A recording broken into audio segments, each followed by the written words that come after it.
everybody, and welcome to this Bay of Islands-Whangaroa Community Board meeting, Tuesday the 17th of December. I'll ask Councillor Kappa to open us with karakia. Tēnā koe hea mana, te mihera ke tātou January tātou ka tata.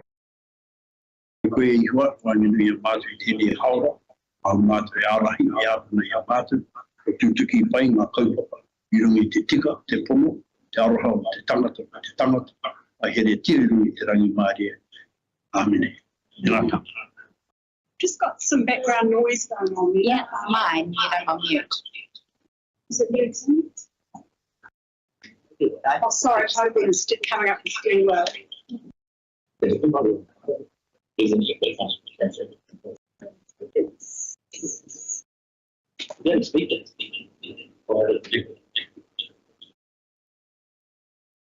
Apologies for the delay, just to get the echo.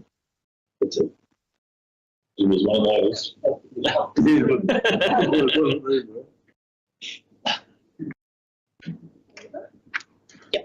Right. Just start off with introducing ourselves for those of you who are now just here in the room, starting with Councillor Kappa. Tēnā koutou. My name is Babe Kappa. I'm an elected councillor for the Māori ward, Taitokera. Tēnā koutou. Name's Roddy Hafkipiam. I'm the Islands-Whangaroa Community Board representative to Māori Kauka Subtitles. Morena koutou, for Amy Tuku Ingoa. I'm a representative on the board for the Kirikiri Subtitles. Morena, Tyler Bamber, I'm the Waipapa representative. Hello, I'm Bruce Mills, and I represent the Whangaroa Subtitles. Good morning, Lane Air. I represent Kirikiri Subtitles. Belinda Ward, I represent the Pahi Waitangi subdivision and I'm your chair for today, and I just want to acknowledge those of you online as well. Morena, my name is Maria and I'm one of the democracy advisors. Morena, my name is Jan Kendall. I look after Porora, Kiravasu, Opua and Maramaku. We do have a few staff members in the room. I'm curious.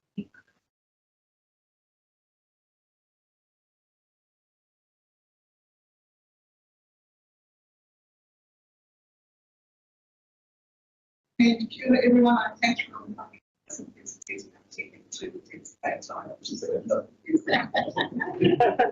Morena, Kim Hammonds, Community Board Coordinator. Thanks everybody. With that, we'll move into apologies. I have apologies from Councillor Ann Court. I will move. Do I have a second here? Tyler.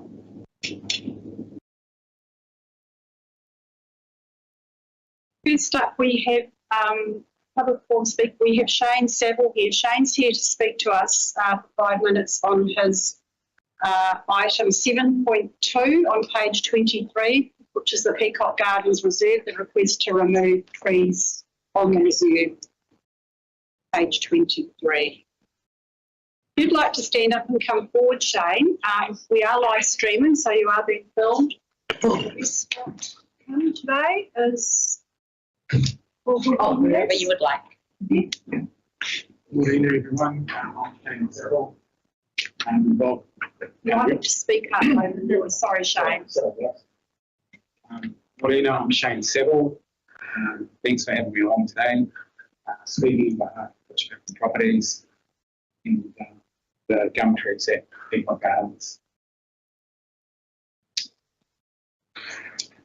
So basically, I just wanted to clear up one thing, which was the fact that I actually love trees.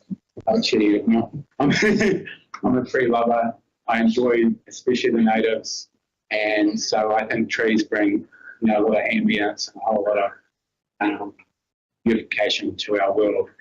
But I don't like them when they impose potential danger to human life, and that's what I'm sort of here to talk about today. But I understand that under the section 42 of the council policy, I'm sure I've got that right, and get out of the policy is to preserve basically trees and native and zoos. Any trees that are healthy are meant to be preserved under that act. But these gums that are sitting right on the edge of a property that I already have approval to put a house like they're towering, they're like 45 metres, trunks up to 1.8 metres in diameter. And when those trees were to fall, or even branches off them fall, they could risk not only the property but people in the property or the residents of the dwellings. So what I'm asking this morning is not to strictly follow the policy. I'm asking, hey, let's be practical. Let's look at this and in terms of how people are going to feel in the residents living right next to these towering trees. I consulted local Kiwi and had put in visit the site. He's not opposed to removing the trees. He just said the trees were removed. Do some native plantings, or would like me to do some more plants, which I'm completely in favour of. There needs to be weed control as well. With the native plantings, weed control. Yeah. So I guess my suggestion where I'm thinking is that we save the ratepayers the future expense of these trees potentially being a problem in the future and having to remove them while the house is existing in space. We replace the big trees with eco-source natives and do weed control too. I personally wouldn't feel comfortable living in the house that we have approval to put in place, and I feel if I'm not comfortable, I wouldn't expect someone else to be comfortable with it. What I would do with the middle of the road outcome to at least mitigate as much potential danger and future as possible. So yeah, we're taking the life of 4 big gum trees, but we're replacing them with beautiful natives that are more important with the plantings that while it's done down in reserve, that reserve will look amazing with all the native plantings that get established. And but what about the human life? What about the anxiety that these trees could cause during a storm? And what about people's peace of mind? That's one opportunity for us today. Yeah, I hope the solution to give everyone peace of mind. Thanks a lot. Thanks for hearing me. Thank you for that, Shane. And sure there will be questions for you. So just for clarification, on page 25, the trees you were asking for removal are 4, 5, 6 and 7. Is that correct? Yes, that's correct. 1 and 3 remain, 2 goes. These are all blue gums. Yeah, they're blue gums. Blue gums. Yes. One is damaged, so that's been detailed, so that chemical the other ones be very close to the house, so the house that's going to go and isn't got anything else on it. What natives would you propose to plant in the hills? Should you be allowed to do that? I started planting 100,000. He doesn't No, clarification. Clarification, Clinton Ramaka runs the nursery for Nadi Ramaka. It's done the work on forest over here at the domain and a couple of other places. Sorry, just to clarify. You answer your question, Jane. We haven't finalised what we planted, but something seems to favour something. Would these be reasonably large plants? I mean, not tiny little seedlings. It's to be determined by how that's as to what goes in the should put to I think that would probably need to be reasonable size.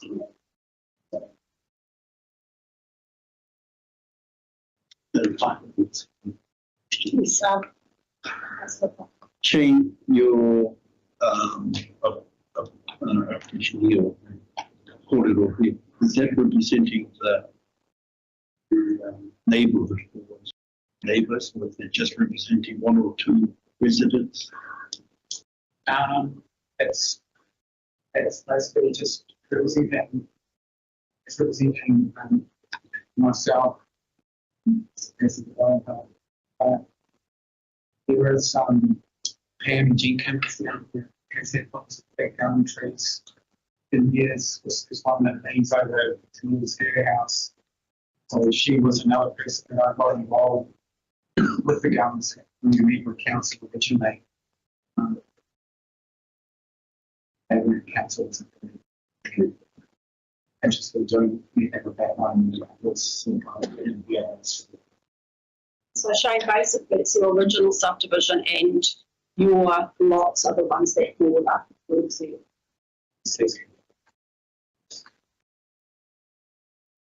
Just, Jane. sorry. Just refresh my memory so I don't have to read them. You're saying that you will bear the cost of taking this out if it's approved? Yeah. So the cost of the 4 trees, which is 4 prices and cedar, would be for myself and find the natives as well. So Shane's preference is option 2. Obviously. Yeah, but it actually does stay in the replaced with natives. Yeah, no, I was just being lazy. Yeah, it's not actually in the recommendation, but it's in the information company. And just for clarification, will you also be responsible for the cost of clearing the site and removing as well? Here in the site. Clearing, so removal of the trees off the site. Yes. Yeah. So there'll be no cost to break there. No. Sorry, do you think that once they're removed or that it will improve accessibility for the public? Like, is it utilised at all? Won't make any difference. It's pretty accessible. Yeah, we'll put, like if any potential loans for say the sort of South Korean might be, so it'll be reduce the risk of any funds coming from. Well,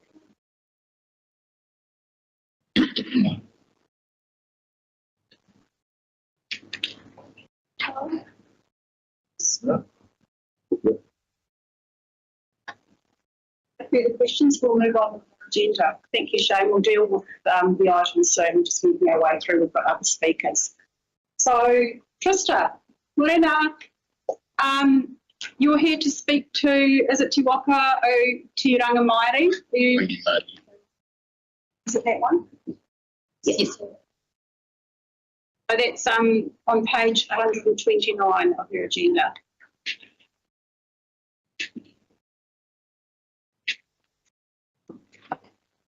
So you've got 5 minutes to address us. Over to you. Thank you. Ngā he mihi ata pai kia koutou katoa. Thank you for your invitation and considering our application form to attend Waitangi 2025. My name is Trista Rahuruhi. I am representing our Wakatawa o Te Rangi Māori. We are applying for funding this year for Waitangi 2025 to help our whānau, our kaihoi and our community, extended community to attend. The dates that we have for our event is from the 3rd to the 7th of February, and you'll see that a lot of our application, the funding is around accommodation. And the reason for it being so substantial is that when we brought our kaihoi to Waitangi 2024, we realised by the second day their mind started to be focused on their health and well-being of their whānau who were left at home. So this year, 2025, we're hoping to include their whānau and bring them with us so that our kaihoi don't have to stress for the entire time that we're down there, and also to bring support with us from Te Heku. We are a waka taua kaupapa, and our kaihoi, with our kaupapa, our kaihoi are able to learn different techniques, different war tradition techniques, water safety, and just being in an environment where they are able to mentally de-stress and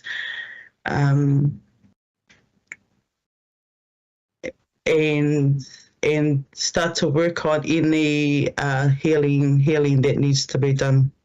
And we feel that our kaupapa has been able to, in the recent past, help our whānau and our kaihoi in that way.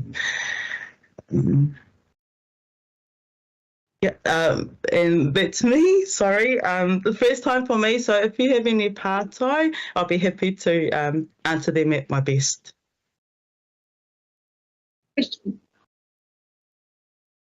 Tyler. Got it, Trista. Just a couple of quick questions. Whereabouts are you guys based? Where's your group actually from? Our group is based in Ngāti Kahu. Our waka taua o Te Rangi Māori is actually a waka of Ngāti Kahu. However, a lot of our paddlers come from a lot of different hapu around our area, around our iwi. Just on some of this equipment, you guys are purchasing the equipment rather than hiring it? Correct. Well, when I first went to go look at the quotes, we were looking at hiring the marquees and stuff. However, the availability for those quotes weren't at hand for our deadline for presenting the quotes. Therefore, we looked for other options, which was purchasing. We did ring up a lot of other marquee hiring places in Northland from Whangarei up. However, if the costs were a lot larger, and the availability has been very slim due to how big they expect Waitangi to be 2025.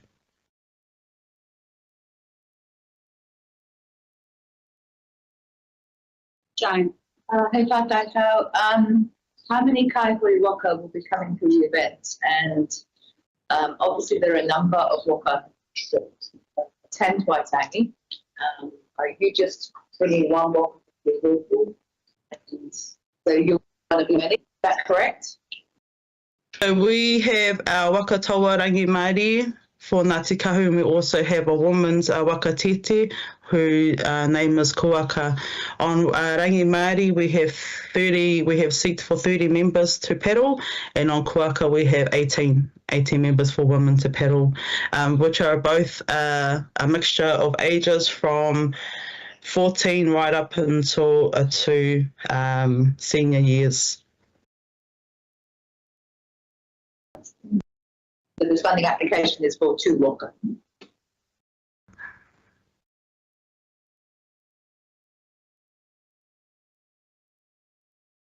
Two waka?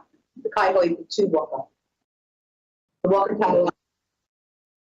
Te Rangi Māori kind of branches both waka Te Rangi Māori and Kuaka when we come to organising and travelling together, because we're the only 2 waka for Ngāti Kahu. So with Kuaka, a lot of the organisation Te Rangi Māori helps with as well, because we understand that a lot of our paddlers for Kuaka, for our women's crew, are actually quite a lot younger than than the Rangi Māori. Yeah, so 2 waka that we support to go down. Have you applied to the Te Riko Community Board as well? They have. We meet today. That's correct. Any other questions, Faye? Yes, please. Kia ora, Tricia. Look, a couple of things. I just want to get clear. Tō tono is for the purchase of these items. Is that correct? For the equipment and the for the equipment, the accommodation is obviously higher that will pay for our campground and 4 cabins for our kuia kaumātua to join us on our haerenga.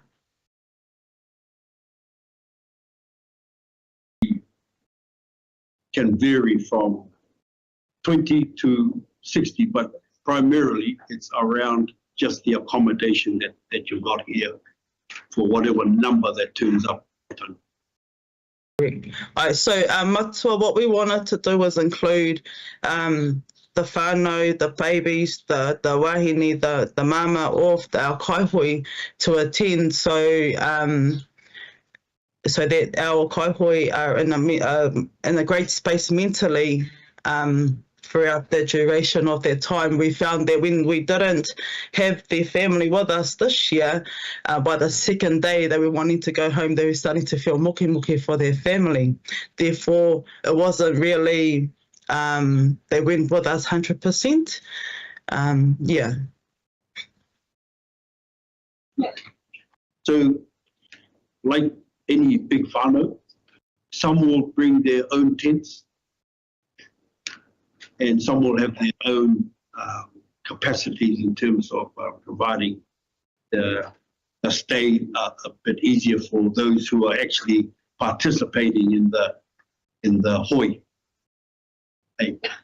So the maki hire, Matua, the equipment hire there is actually the sleeping quarters for our kaihui. So we use marquees for them all to sleep in, and if whānau want to come and stay and they don't have affordability to hire a cabin, we also have space for them to put a tent up where the cost will be covered under the camping ground, under that 7,600. So all they would need to do is bring a tent and and blankets or whatever else they would need for that duration of their time.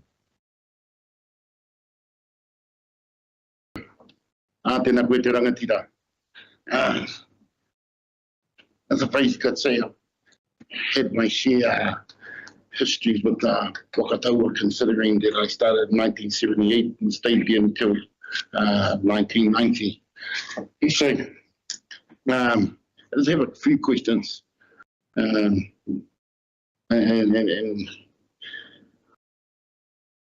I think what these questions are again going to be directed at is how hard it is for our whānau that actually on the wakas to actually attend and what they actually contribute to Waitangi Days and other, I suppose, significant events that actually happen in our area. And so, I suppose the first thing I wanted to know is how long this waka has been actively participating in events like Waitangi Day. So Rangi Māori has been off the water matua for about 15 years. Last year was the first time in 15 years that she has been able to attend Waitangi. Prior to that, Papa Niki Tauhara was our kaihautu at the time, and they used to attend quite many events, Waitangi, and when they would need to travel to any blessings down Tainui, they would take our waka down too. So I guess my answer to you, Matua, is this would be our second year back on the water after 15 years of being housed at Kauri. I only really have one more question. And I suppose it's around, finances. And I think that is because I have extensive history with Wakatū, and I know some of the burdens that they face with, and a lot of it is around pūtea. And so I just wanted to know how many times you actually sought financial assistance from anyone.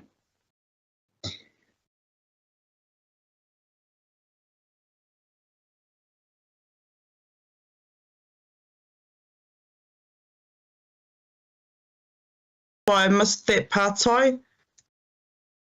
The part-time is just I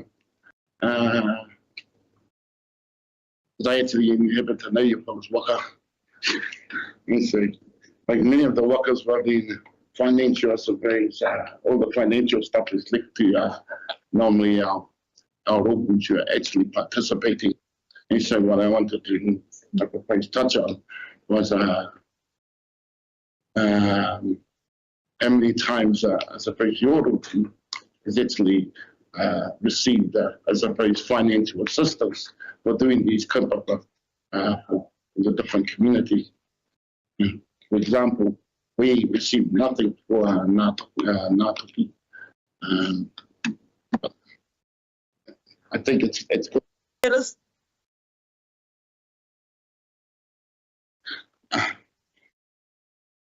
That's what we've been finding, like even though we do attend kaupapa, it's koha based matua, so we don't really get much funding from larger organisations. A lot of our finances are actually from our kaihui. We have pūtea that our kaihui put in because that's the only way we've been able to kind of manage it.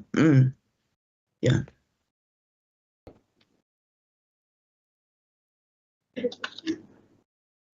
Just had one for you, Trista. You participated last year.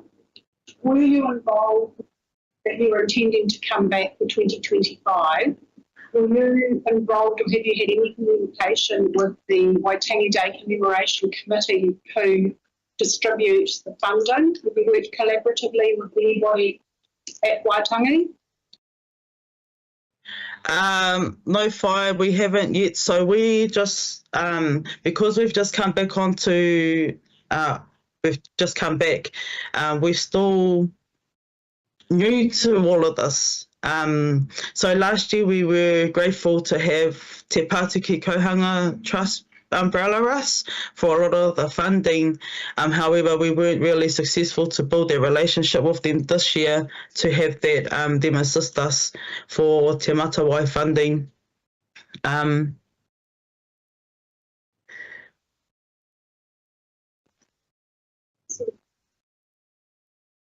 That's all the questions. Thank you very much for joining us. And I know you have to go off to Te Hiku at some stage and address them. So thank you.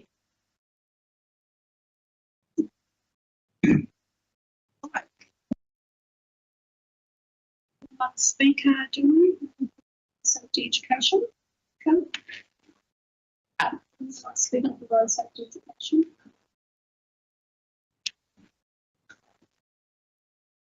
So we have no deputation, so speakers. So I'll move on to item 6 on page 8. Confirmation of the previous minutes at the Bay Islands-Whangaroa Community Group within the minutes of the meeting held on 21st November 2024. I'm throwing quickly for Thank you, Lane. Second job, thank you, John. Any amendments or discussions around the minutes?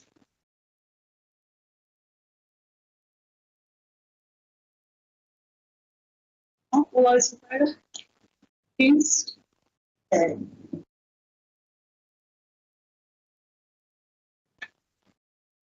To item 7.1. Page 19.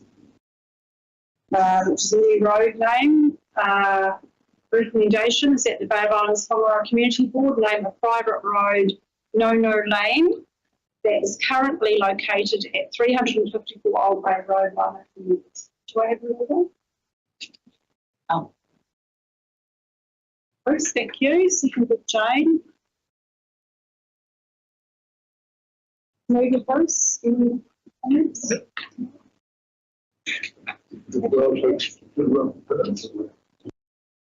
did have to ask the pronunciation on this one because I had a couple of ideas of how I might say it, and I decided that no.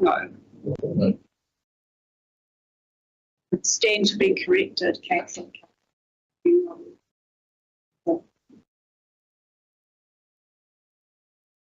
Jane, as seconder, do you have any questions? We've got Trinity, the report writer, in there. No, very clear, and again, good engagement with Kapu, so that's all good too. Can I just really, Yes. I just want to really, I'm pleased to see this sort of presentation because it gives assurance that who's been consulted and their feedback as well. So fantastic, right? I agree. And it's interesting that the applicant has happily accepted the name suggested, which is great. Is also a good one. So if there's no further questions or anything for Trinity. Moved for a second with Jane. I'll put that to the vote. All those in support? Hence that support. 7.2. Recommendation to this here.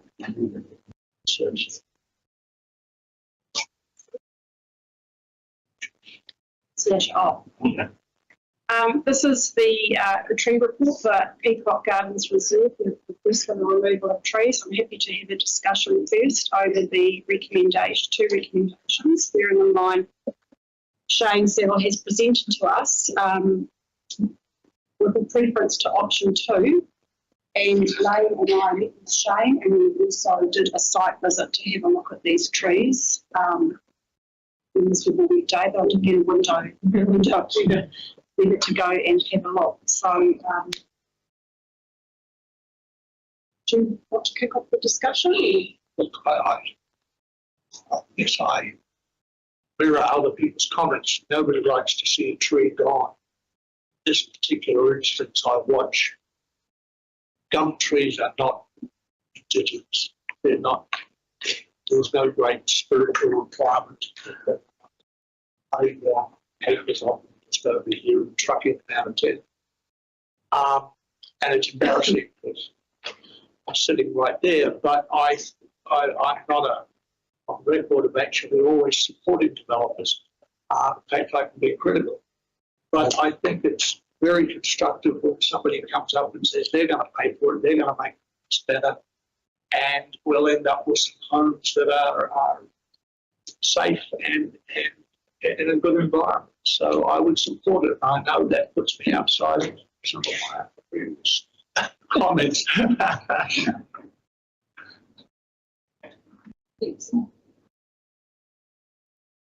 Jane. Of course.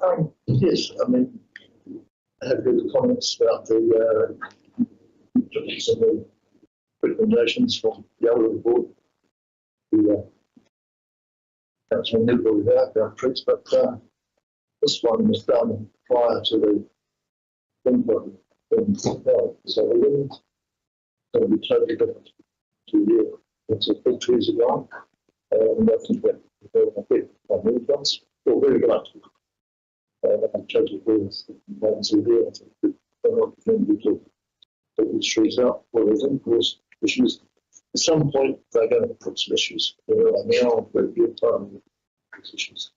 So I'm in favour of option 2. Thanks, Doris. Jane.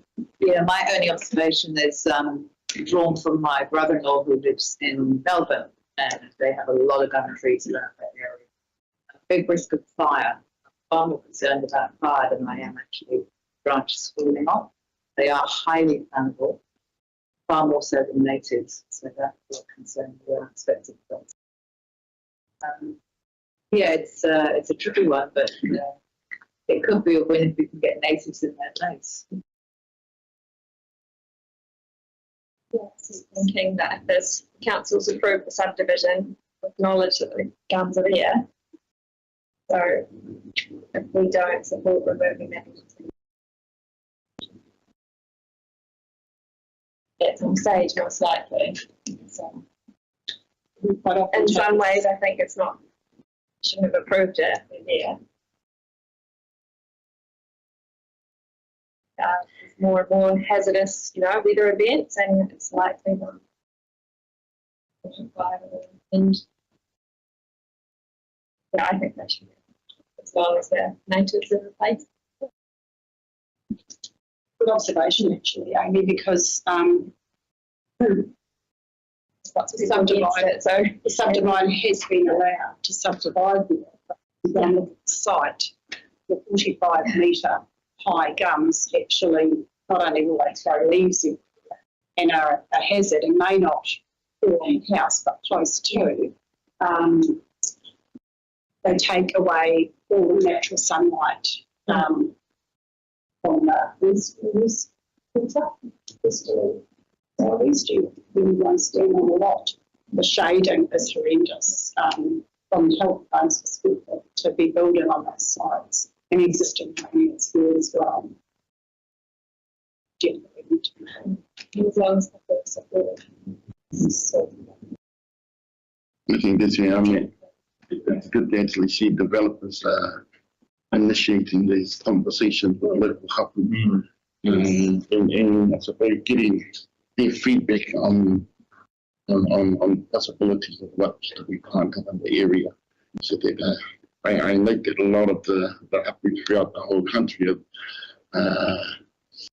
been removing these other trees and they're replacing them with natives. The other thing that I look at is first and foremost safety. When we think about safety, we've got to think about their safety as well. When we look at the weather events that have been gone through, the playground and they can't be here, the wind was huge. And if we leave that sort of thing there, well, then who knows where those branches are gonna end up. And so I'm not thinking for the removal. Yeah, I just sort of echo what everyone's saying as well. I just think if we went out to the community and said, hey, we've got a bunch of gum trees, we've got someone offering to cut them down for us for free and replace them with natives, very few people are going to be upset with that good result. So it's a bit of a no-brainer. And tidying up the reserve. And tidying up. I just think it's all plus side. Yeah. I think for myself personally is around setting precedents, because today it's gum trees, tomorrow it might be totara, and because of the significance and the situation that these trees are presenting to the community and to that area. But I think also the benefit has to come back to those that are around that environment, and also making sure that workforce safety also parts of those trees could have been and would have been a playground for some children who are around that area who love climbing trees. But I think just to be aware that precedents will be made from examples like this in other areas. The other things that's come out of Shane's initiative to get the arborist in there is that she has identified 2 dangerous trees. One near the beginning of the reserve, is it the first of the tree? It's 2 metres wide across the girth, which is beautiful, which is tree number 1. One of the other trees in there, I think it's number 2, is it, Shane? Yeah, it has to come out. There's another one also on private property that has to come out at the developer's expense. So I think identifying those 2 dangerous ones, and they're either end of that scattered stand of trees, is will have to be done at the same time. So it's a win for the council getting that done at the same time. So I think key to that would be the collaboration of the council to remove the tree number 1, which is not in the area listed. So and the other one is on private property, so that could be done at the same time. I hear when it comes to these trees, and that's why this report was come to us partly. In these calls, we have huge problems on tree removal there in and around Kirikiri. Very sensitive in our public spaces. This particular reserve is tucked away right down the bottom sort of gully area, although it does rise to the north of it, hence the immense amount of shading. And as Bruce has already pointed out, the 24 hectares up the road, which is actually our next agenda item, has open direct southwesterly, yes, as the crow flies, not far away. So it's adding some microclimate, adding a lot of protection to that particular part of Kirikiri, which will impact the wind. It's going to be quite interesting to see what the trees haven't been part of the climate. These particular trees haven't been part of the positive. Sure. Yeah. Any further discussion? So we're looking at option 2. You're happy with the wording of that recommendation? Support the removal of trees 4, 5, 6 and 7 identified in the arborist report for Peacock Gardens Reserve feedback at the cost of the developer. Would you like to add something about the replanting and the actual recommendation? Yeah. And that replace the native plantings. In conjunction. It's recommended by, it's recommended by. Yes, true. So the next paragraph on the top of the page, thanks Lane, has full stop that the developer has offered to replace trees with the planting of native species. The species and cost of long-term maintenance would need to be considered. So we will ask that the developer replace the trees with native species in conjunction with local.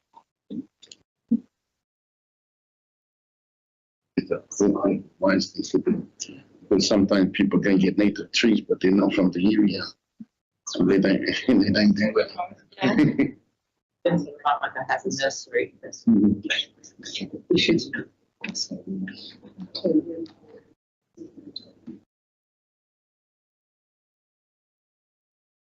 The developer. Yeah.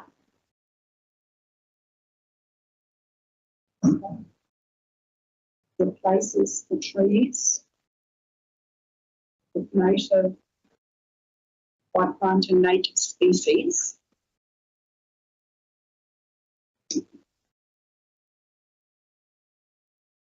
In conjunction with criteria or get written.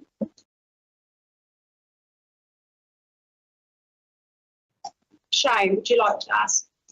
Just obviously really those you've got these streets. Yes, they have. So that would be in the recommendation. I think you're in partnership with local communities. Rather than conjunction, collaboration, exchange, and searching for the right words. And we have discussed species, we'll leave that to them. And maintenance, long-term maintenance, are we concerned about the reserve at this stage? It's got to be better than the long-term maintenance ago. The time the trees grow up, we might have development contributions and financial contributions. Yeah. Nice and tired. Sure, that's what they thought when they planted the gum trees. I think just those 2 paragraphs and then we can start getting into it. So I'll read out what was recommendation that the Bay of Islands-Whangaroa Community Board support for identified healthy blue gum trees located on Peacock Gardens. No, we don't want to talk about standing growing off. Sorry, we don't.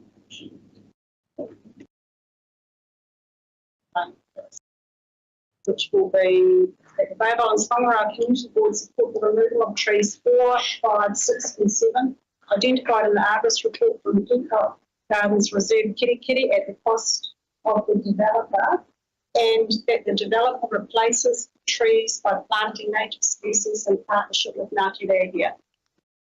Somebody like to move that? Thank you, Lane. Seconder? Tyler, thank you. All those in support? Against? It's carried. Thank you for your time, Shane. Thanks. Cheers.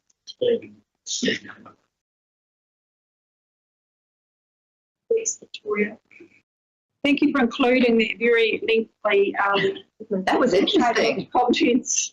There are some interesting points in there in relation to new and replacement of trees and also removal of park trees and the district plan. It all sort of ties in with this particular item. Not the documents, for future reference. When people ask me questions, I can now go to it, give them answers. I didn't read it all. No, We read every single thing. No.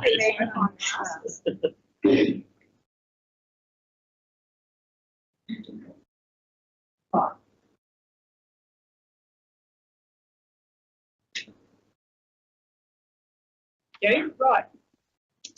That in hand, we will move on to item 7.3, removal of trees at Ferry Falls Reserve on page 99.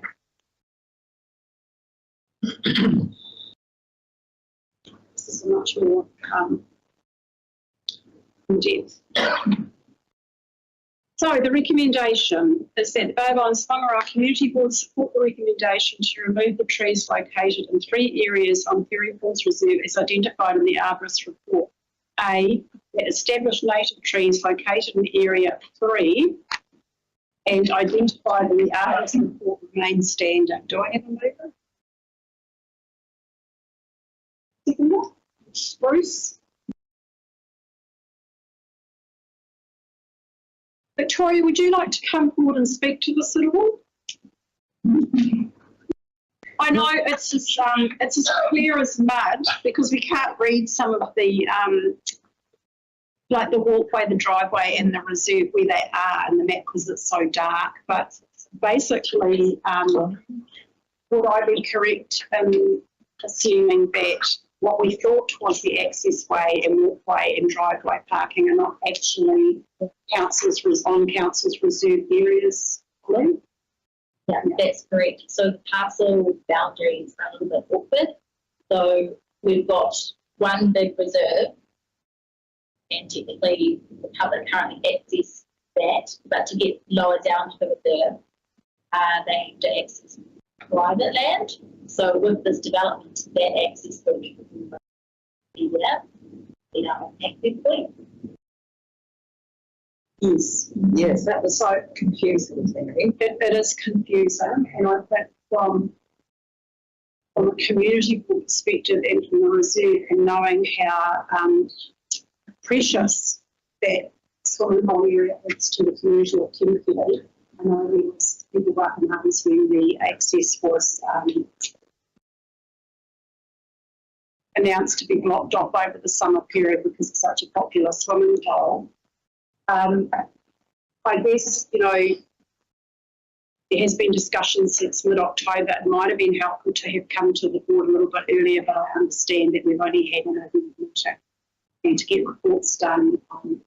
It would probably be needed to have a little bit of briefing in our pre-meetings about what was happening there because trees just started crashing and were reverberating around the area. Admittedly, it was on private property and it didn't affect the community board, but I think there was one comms that came out about it. I think now what we're looking at is what are we going to be left with, I guess is my main concern in relation to driveway, walkway and the reserve entrance and parking, future parking. The parking's on private land as well. It looks like The parking's on private land. So that's going to disappear as well. Yeah. Gosh. yes, so and the new roads that formed, which will be cul-de-sac areas, obviously people will want to go and park and walk up and congest to get to this kind of area. Was this negotiated in a developer's agreement when the resource consent was done as to how the parking would be, what sort of land is being forfeited? Was there a trade-off or anything? Potentially, but I don't have that information.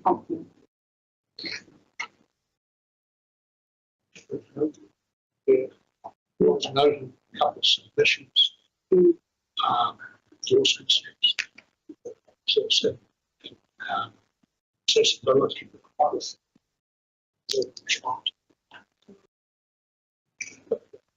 I mean, that's always been the overriding thing for unity. Taxes. Yeah.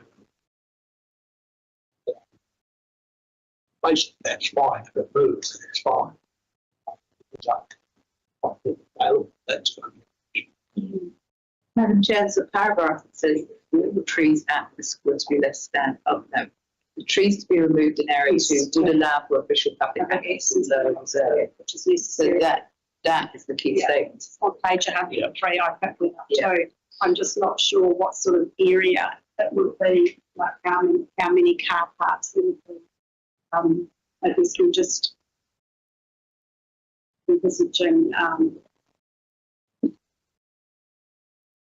was interesting at the when I went to the opening of the power zone down by Rebel, down that end of the actually there was discussions on the day of the opening about some of those gum trees remaining, and people again that feeling of intimidating. You know, it's a 2-story building. There's people talking about it as we were standing around with the various agencies and developers. They felt that strip of trees were going to be left there and they didn't feel comfortable about it. But it obviously was part of the conditions of the consent. And that is a concern bearing in mind the previous item that we just dealt with, is that, you know, the residents, I note in the staff assessment for neighbouring properties considering the risk to their properties. And I guess anything bordering any new housing should be some collaborative discussion around removing them at the same time, which is not what we're addressing here. But 24 hectares of trees being taken out is massive, and you know, it's one thing wanting to retain or regain access into the buffer space for access to the water. Yes, from a board perspective, it says if any natives were to be replanted, the long-term maintenance cost would need to be understood. So is that on referring to the reserve area here? So that would potentially come back on the community board to replant the reserve natives and not on the developer? Correct.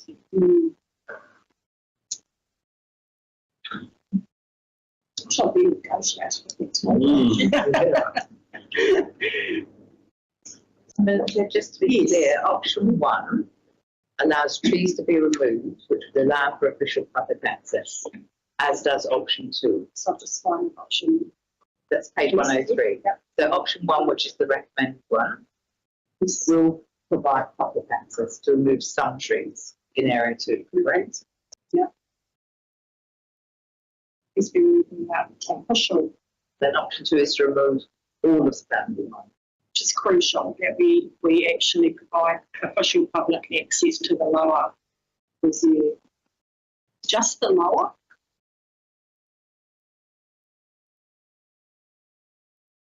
This is obviously the strip. I mean,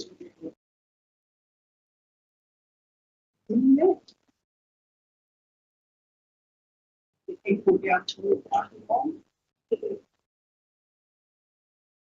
Yes.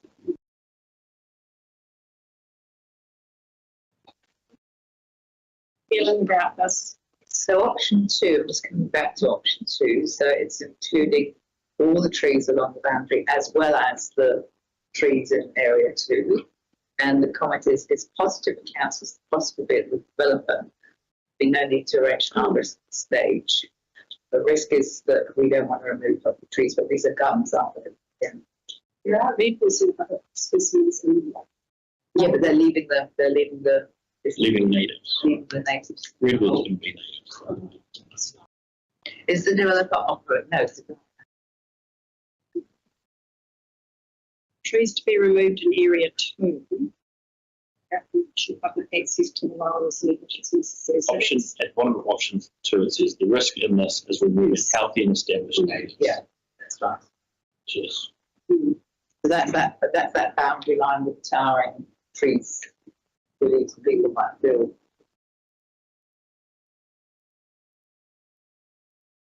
So the developers paying.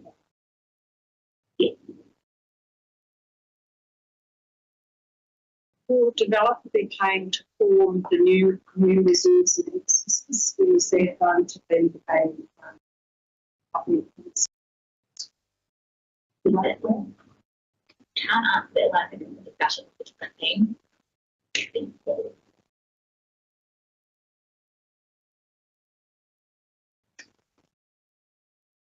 We do know there's not an option. So. No, No. That's So it's between 1 and 2. Yeah.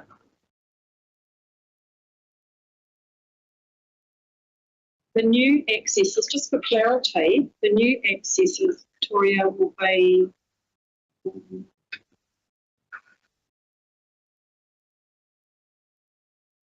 is that the red lines on page 41? Oh, you've got, sorry. Yeah,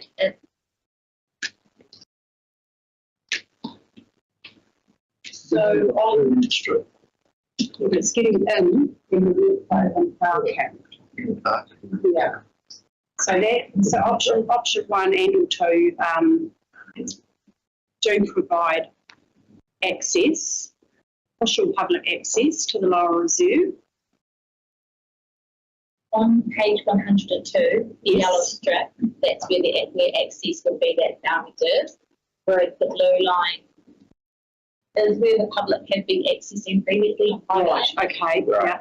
yeah, So there's private land either side of the yellow strip. yes, yeah.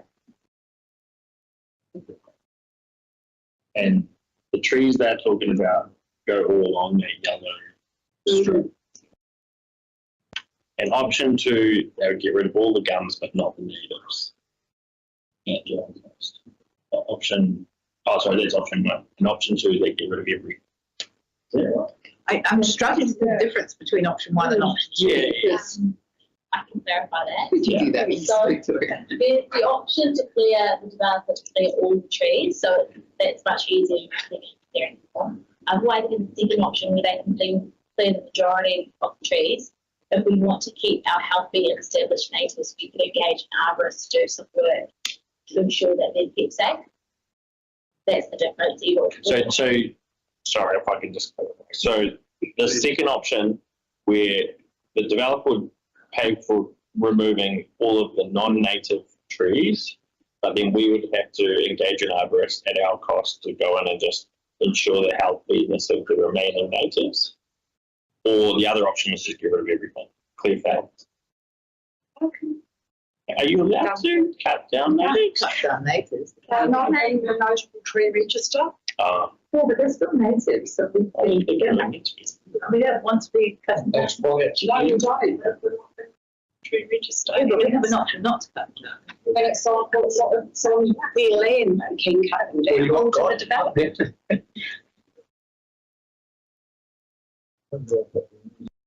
Do we have any? You're in favour Trees of are very protecting the emotive, natives, aren't you? Is that right?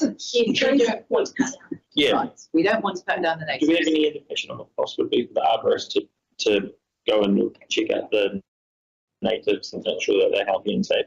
Yeah, potentially doing work on things between 10 to 20k for that. It could be less, but it's just organic things like maple of our trees. Where does that money come? That's Eastern Reserve. street. And we know what's in there. That's anybody, you know, we can't cut down there. Well, I understand. So has It's a local.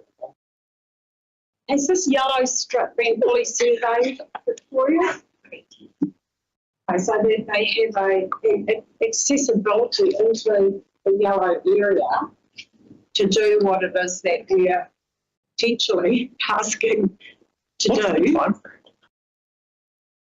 Yeah, They're in there currently, Yeah, starting to cut. So getting it all done at the same time costs the council no money because they're going to pay for it to do. so they're just currently working around the yellow area till we decide what's going to happen. So That's correct. They start on one far side of the private development. It should be that they can't touch it. I'm not going to accidentally knock down some natives. That would probably Yeah.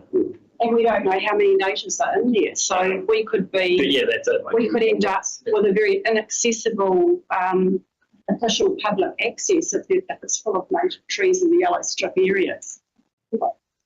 I think the natives, which our arborist has referred to, the primarily on the front, they're not down for On the northern part. Yeah, area 3. Yeah. And that would water that. So they're talking about taking the gums away from the front line of that area 3, but leaving the leaves behind. It's really nice way to make sure it's free. I just can't understand really why that should be cost to council. Developers try and put these remaining trees at risk. And why should it not be the cost that they have to preserve the natives? So we should have been at the negotiating table. Yeah. It is one of many. I totally agree. And I suppose because we have been traversing private property for years and to access the swimming area, but now saying, well, we want to utilise our own land, which is fair enough, but we'll still have to incur a cost, and it would have been good to have that negotiated into this agreement, but we're not planners and we don't. That just hasn't happened right at this point. It's moved for us. I think our focus should be to assure that we secure official public access. And do we know what the widths of the access way are? So I don't recall reading anything. I can get confirmation by today.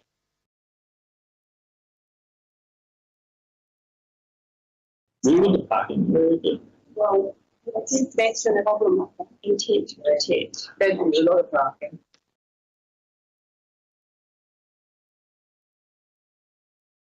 So it's, I mean, are we going to ensure it's sort of along the lines about multimodal, so people can buy from there? Or I would like to sort of see it here, we can see a little bit more detail around the access. Are we being nitpicky, or are we just trying to dream or make what kind of decisions as to how future generations will access this area?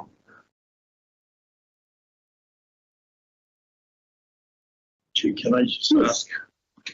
So council owns the property at the yellow line from it? And that property owned? So we also own some of the shaded green At the top. at the top. The top? Yeah. To the springers. And I also, Madam Chair, I like the idea of looking at what we can manage, which is, and what our responsibility is, which is providing a safe access for the public. That's number two. And I think also in terms of parking, go back to the parking on the plan, that's on council land or the private land? Where they're coming parking. There really isn't parking in here. Yeah, there's not a yeah. And if council did consider providing parking, would that be on our property? It, is there space for that? Well, at the northern end where the natives are, I mean, we want to compromise that area. And I don't know what the topography is there, how flat it is. Getting cars in and out of there, I mean, it would be a wide access way. And then you want it cycle and pedestrian beside it. So because that's what I'm thinking in my mind. You know, you're going to have vehicles and pedestrians using the same access as what that would be, because it would to be two-way. So cars drive down that way at the moment. Not in this area. I think if you're looking at this, they park about where that. Yeah, that amber little. And that yellow triangle doesn't belong to council. No. Right. Just So they that drive little down that first strip, which is the access access strip, way strip. leave their cars in there. Yeah. So now they won't have anywhere to leave their cars. They're going to have to walk it through the access strip. Is there anywhere else they can park? Church. The church isn't even on this map, but. Okay, so they can that's actually leave their basically- cars at the church. Well, it's private. Which is private property. So is that. So it's the current car park. Yeah, Stuff is before. basically, there's nowhere for people to park. Just to add, I'm not sure what the future development would look like. So in terms of the private development creating large space, it may possibly provide some car parking. Yeah, sure. I think that's worth my leverage. It would be for the developer's benefit for them to provide access to these walks to this area easily for the residents that are moving in here as well. And They at aren't the going end to of want the day, their residents to have to walk all the way up to the main road and then back down. it's not like we can walk back in the property or anything to say, hey, you need to provide us parking. That's not, that's not one of our options. Our option is like, what do we do with the trees? Yeah. Well, option one does have a try. Protect the natives. Yeah. So. Option one is the, that covers our concerns about having official public access as to what that would look like. So we're focusing on the height of the trees rather than the width of the access way, which is probably what answers to. So On the map, the access way looks like it's as wide as the bypass. So Yeah. you've got to presume- well, Yeah. it looks like a single lane anyway. Okay. And finally, the only wording that I'm uncomfortable with in option one is at the end there where it says with an intent to protect. It would be for a stronger word. Yeah. Have a passage there that says As a Option requirement. one recommends removal of trees along the boundary line with an intent to protect. Oh, I see, under the actual recommendation. So maybe you change it to with the requirement to protect. Just to clarify something. So you still have a reserve along all the water. 2 metres. Only when people subdivide can you take All the that back. esplanades and you. Did you want to speak to that? Sorry, can I please ask you to repeat the question? Yeah. Do we have a reserve along the edge of the water? At the An moment, esplanade. Is it Yeah. currently in place? or will it be put in place as a result of the subdivision? Yes, yeah. So there'll be a structure. Once they subdivide, they lose that supposed riparian right to the water. Fresh one memory. Getting old. How wide is that? Queen's chain, 20. Is it 20 metres? Usually. Yeah, it's about 20, so same as on the state highway, 20 meters either side of the road. It depends on the river at certain points as well as to how wide it is. And flood zone, it's a different thing to ocean, the river, isn't it? They're becoming planners. Yeah, we're getting We're getting away Yeah, from we're getting resolution. But what Yeah, Lane's trying to determine is if we get people down there, can they walk in the river, which I'm pretty sure they, yeah, but what they legally, do. what they do and what they'll legally be able to do once it's built. If we have a degree of comfort that there will be access along that. Yeah. So we just need to move on the wording for the recommendation of option one. So we settled on one, but we need to settle on the wordings. Well, in that recommendation, it says area 3 identified as native trees will remain. It says could be left standing. In the, But in the recommendation, it says It's only the bold projects of recommendation, the rest will not be legally bounded. So we just change intent to a requirement. on 99, page 99. there's a recommendation that does say that established native trees located in Area 3 and identified in the arborist report remain standing.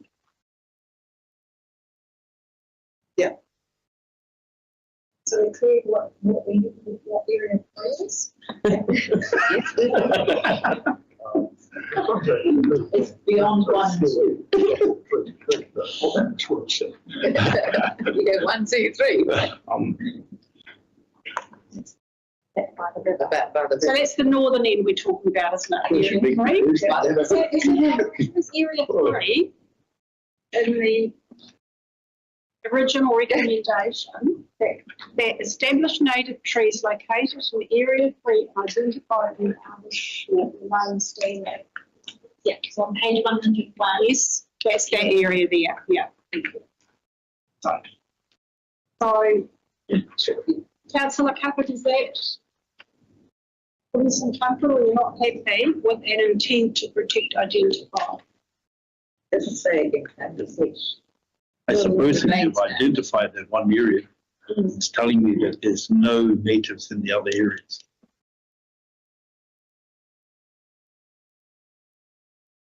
Taiwanese cherries. Do we take out the located in Area 3, that established native trees identified?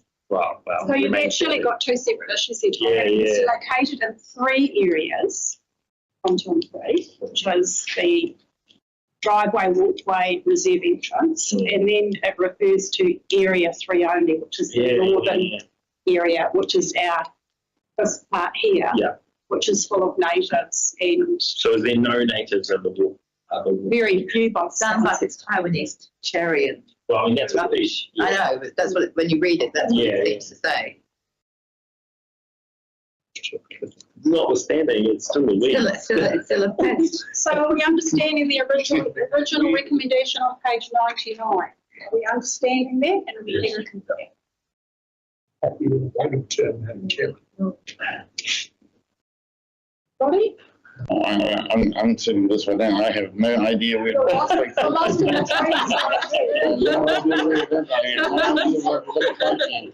I'm not comfortable about making decisions about an area I don't know. That would just be me making an uninformed decision. And so leave it up to the experts to all being there.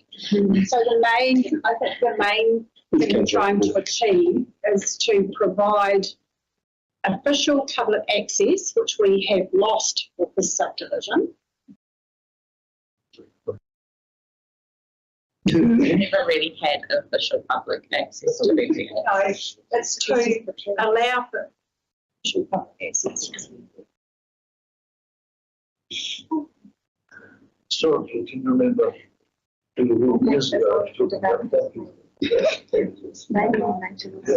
I'm really discussing the trees when the neighbour was built in the term and the yes.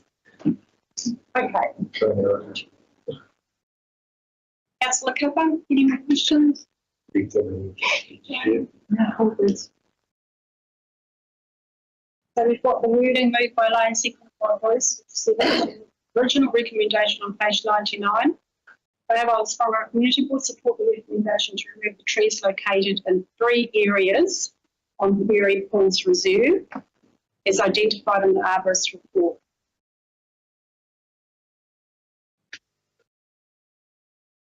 In A, the established native trees located in area 3 and identified in the arborist report.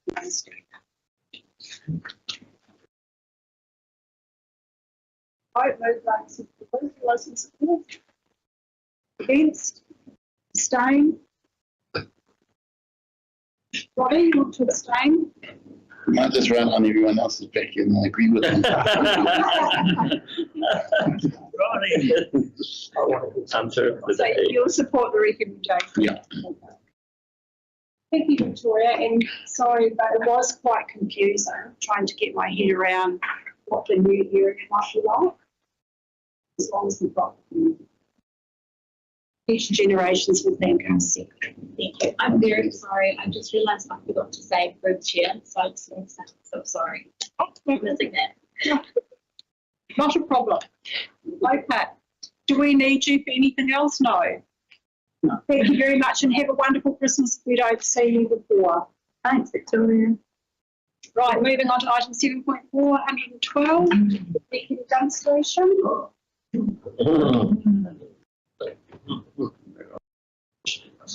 Happy to have a discussion before we put this recommendation. I'm not satisfied with the information provided to you in this report. There was quite a lot of information provided at council and it's a workshop. I'm not sure if it was an internal meeting or not. And I attended the workshop and there was a lot of discussion around this. Council reports not here today. Councillor Couple, were you here that day? Were there discussions around the Julian Car Park? Was there a workshop? Yes, there was a workshop on the location for a dump station around the Kirikiri area. I feel from the board perspective that this should be left to lie on the table because we don't have enough information. Chairman, I just we have the report writer online. Would you like the report writer to speak to it first, or would you like to speak to it? So we've got Tanya. Kia Tanya, are you there? I don't know if you know what we've got on our agenda today, but we've got a page and a bit about supporting the installation of the new dump station in the Julian Car Park. The board members don't have any background on this and are particularly interested in certain aspects of it. So would you just give us a quick... Absolutely. Thank you. Thank you, Madam Chair. So we previously owned a site down Cobham Road. That site was sold. That's where the dump station was. We needed to remove that dump station site. So have been looking for another site within the Kirikiri reticulated area, so the sewage reticulation, to replace that site that we had to move from.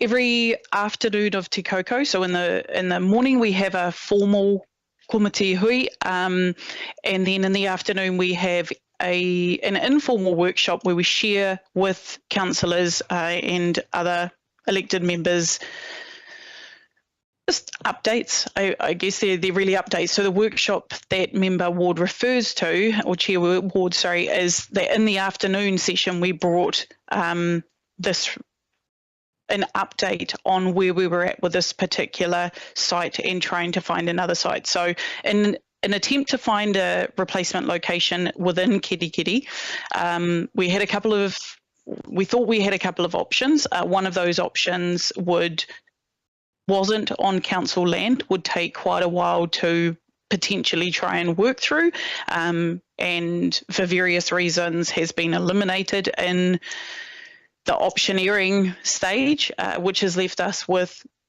the Julian Car Park site. So I don't think it's unfair to say that we staff have similar concerns, but in order to find a site that council owns, that has council sewage reticulation, we're very limited as to where we can put that. So we do have an option here, appreciating the emails that have been received. Thank you from elected members over the last day or so. Happy to leave it to lie. We just need to highlight that what was initially asked for was a replacement site prior to Christmas. Even this site isn't going to offer anything prior to Christmas, but we're also happy to consider whether there should be one in Kirikiri or whether there are other locations in the district that we might have to ask motorhomes to go to empty. Happy. And just clarification around this, if council were to go ahead with this option, it wouldn't actually be ready for the season anyway. It wouldn't be till about May, would it? Correct. It wouldn't be ready until May. Peak summer anyway. Thank you. And I think all members have got some questions. Tony, good morning. And I am sorry to be the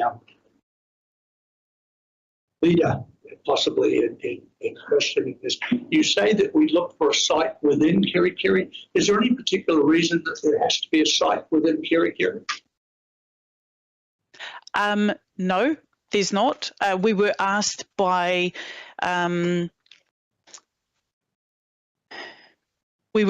to find a replacement site when the Cobham Road site was required to be decommissioned, but there's actually no reason other than the request was to find a replacement site. Thank you. I appreciate that. The site on Cobham Road sold extremely quickly and shut down, and I believe that was through Far North Holdings, not the council. It seemed to close in a very quick manner. I didn't like the dump site on Cobham Road either, so I'm consistent with mine. We seem to come up with decisions based on, we make assumptions that it has to be unarticulated. Now, a little bit of investigation says that you can put one on a septic system. You can put one on a dump station. There's more cost and the permits and everything else. But it doesn't have to be on a reticulated system. At least that's the information I have. I don't have the empirical data in front of me, but that appears to be what happens in the South Island. But I'm curious about, we sort of make a decision that we're going to have something, and then I can't establish why we have to have it, or certainly why we have to have it. The two primary things that I want to maybe lay down here on the record is that Kerikeri has two major problems. One of them is traffic, and the other one is parking. And bringing any vehicles into the centre of the town that are not required is just a backward step. And I say that if buses are consistent. And then my observation, the amount of parking required, and I used to drive by the Cobham Road site, some mornings, it appears that mornings are a good time to dump sewage. You could get 5 or 6 camper vans lined up waiting to go to dump. Now, I mean, I can add that up briefly. And the number of parking spaces we'll lose in behind Redcoat, probably I would think 10. If you've got to then allow for a turning circle for a large motorhome to go back down the alleyway, whichever way they come in, not good. But so we're creating traffic congestion, and then we're going to lose 8 to 10 car parks minimum. And it just seems to be wrong. I'm sorry, Tanya, I'm not directing that at you. I'm sort of, for the record, I just want to get it out there. If there's a cost, I wonder whether the cost should be borne by the user. I know that Far North Holdings now has a photograph system where they photograph people going over the parking lot, automatically bill them. Maybe you can have the same thing for a dump station. I don't know, but just vehemently would like to put on record. Objection. It's just we put on that. It was one of my suggestions that there was, I mean, we have an effluent dump station halfway to Kawakawa, which is 15 minutes drive from Kerikeri, and it's on the highway. Dump cow poop. Why we can't dump human poop. I understand the rationale of putting it on a sewage line. It makes all sorts of sense as far as permits and everything else. But given the fact that we're not a particularly oversupplied district with sewage systems, I mean, I live less than a kilometre just down this road here, and I can't get on the septic system, on the sewage system. I'm on septic. So to say that we're going to provide a camper dump site on a sewage system is purely just convenience for us in building, if you will. So I just think we make that, we need to go back and look, do we need a dump station? if we need one, where's the most convenient place to put it, and what services are required. Might be any more. Certainly. No. Tanya and I apologise. You just happen to be the one on camera that's wearing it. Is Kitty Kitty the only place that it can be, you know? Where is the closest, where's the next closest dump station? I have no idea. New Zealand Motor Caravan Association suggested some sites, Tiny, didn't they? And for reasons, they haven't actually, they were not feasible for several reasons. I would imagine some of those reasons are cost, and also that it's not our land, it's perhaps their land, to know the other sites. Can you elaborate on that one? Through you, Chair Ward, I don't have the list of other sites that were proposed in front of me. Actually, now that I think about it, those are things that should have been included in our report. So we'll take those learnings and ensure that all of the background information is in there as well. The New Zealand Motor Caravan Association do help contribute to the financial cost of putting a new dump station in. They don't cover all of the cost of that, but they certainly will contribute to. They have previously in other ones that we've built that I've been involved in, actually, so I know that they have that funding available. If I can come back to a few things, the septic tank, the reason that we suggest that they go to reticulation is that we don't actually have any septic tanks that council owned that have been designed for this waste. So the quality of the waste, if we put that into a septic tank that we own that has not been designed to take that concentration that's been sitting in a little cassette for 5 days potentially, there is a risk that if we put that into a septic tank that it hasn't been designed for, that it damages the septic tank, and kind of essentially that asset would wear out quicker than we'd originally planned for. Not impossible, but we would need to have an on-site system that has been designed to cater for wastewater that hasn't been diluted with our washing machines and our sinks. So that's the reason that reticulation is better, but do note the points of the traffic, particularly in the middle of Kirikiri and in that car park, because you're right, we will lose some car parks with that. We can not have one. There is one in Kawakawa. The one that is on the state highway between Kawakawa and Moerewa and Pakaraka is for stock. Same, that hasn't been designed to cater for any human waste. But there is one in Kawakawa. There is one that is easily accessible in Kaikohe. Last time I checked, it was at the back of the Pioneer Village here, so on that bypass. There's one in Monganui. There are a number of other places that campervan users can discharge their waste. There's a great one in Kaitaia outside Te Ahu. It would just be about us updating our website and all of our information so people can time where they empty in on their travels. So there's a couple of private campgrounds here around the Kirikiri area that also allow for dumping. If somebody's staying, obviously it's a commercial situation. So there are some options. Yeah, the issue with that being freedom campers and self-contained don't want to pay to stay.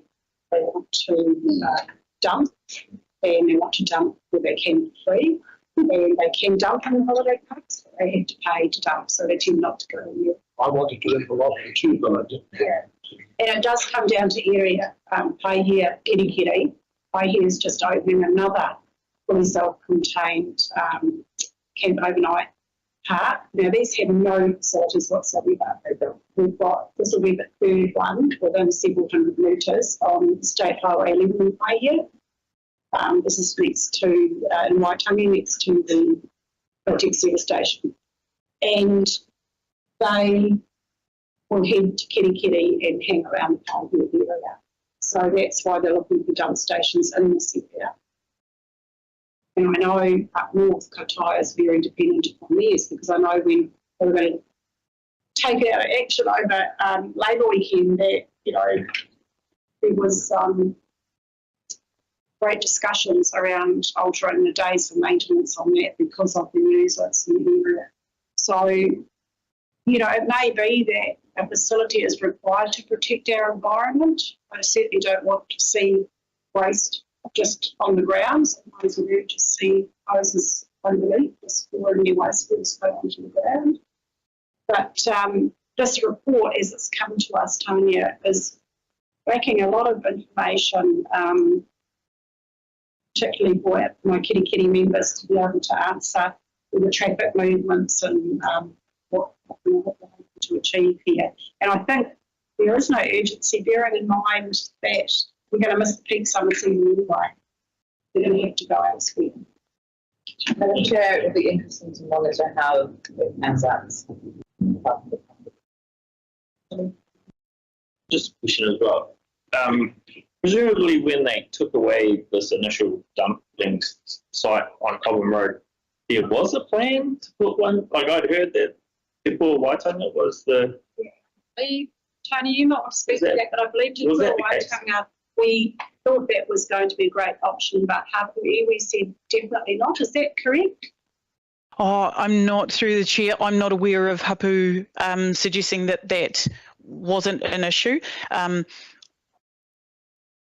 I think it's only fair to acknowledge my understanding and recollection of the situation is that council were actually given a fair amount of notice from the owner of the site on Cobham Road, and potentially kind of said, hey, I'm buying it, I'm going to develop this, and you're going to need to move your dump station, and we didn't. And then the owner said, actually, I've given you a fair bit of notice, can you please remove it? So that's my understanding, that we were given a bit of notice. And so sorry, then the next part was, and now we need to replace that one. So yes, I understand that there was some consideration given to Te Pua Waitangi. I have some concerns with that, but they're based on what I said before, that plant hasn't been designed for that on-site system.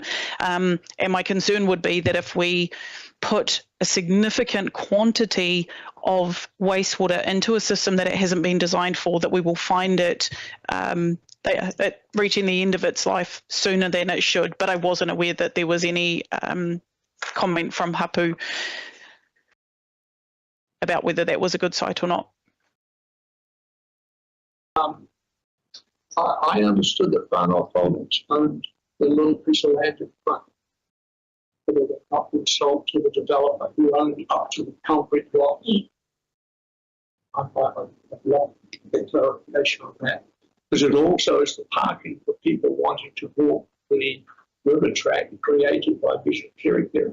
That's where they park to go down. Turn around there and Right. Yeah, we're not allowed to say that, but the whole sale of that piece of land was interesting. Maybe we should have sold it to the Caravan Association. I think it comes down to that council probably didn't know what was going on, did nothing, and now we have a situation where we're a lot LTP, and now we're doing an annual plan. It's their work in London, so it's a case of easiest, cheapest option to solve the problem. But for the record, of course, this building we're sitting in runs directly next to the sewage pipe with a large parking lot that's not used most days. So, you know, I'm not suggesting that, but I just... They'd be better than the Hampstead Road, wouldn't they? Okay, so we've got a recommendation here to receive the report and support and B, support the installation of new motorhome caravan dump station, Julian car park. I'll take it in two parts. Are we going to receive this report? I'm not sure we should even receive the report. The report is insufficient information, and it's actually, to me, be a report. Yeah. Hearing the sentiment, Tanya? I missed that part. Even receiving this report. So that light, it looks like it would come back to us with more information, including the some of the sites offered by NZMCA, and perhaps the reasoning around, it's probably financial, but the reasoning around why they weren't suitable.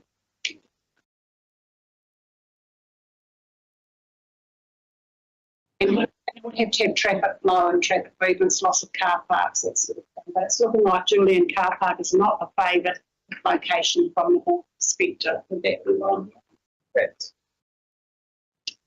Okay, and I don't think the fact that anything we did enough recently for it to be up in operation by at least May 2025, that there, and then we'll be into the winter season, so there's no urgency for this season. So it comes back to us in the new year at your leisure once you've got all the information, and we'll revisit it. That's okay with you. Thank you. Yeah.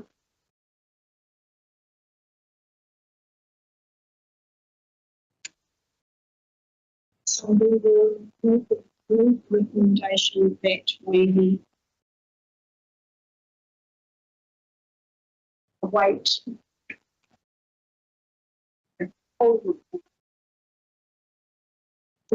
structure strategy. You can just let the report lapse. So no movement of second, let it lapse altogether. Thanks, Laura. Yeah.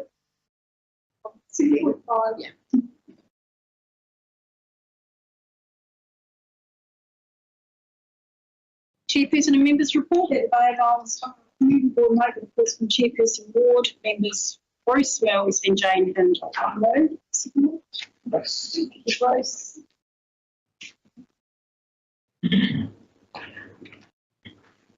Take it as read. They've removed a number of RNSs that have got proposed for being completed.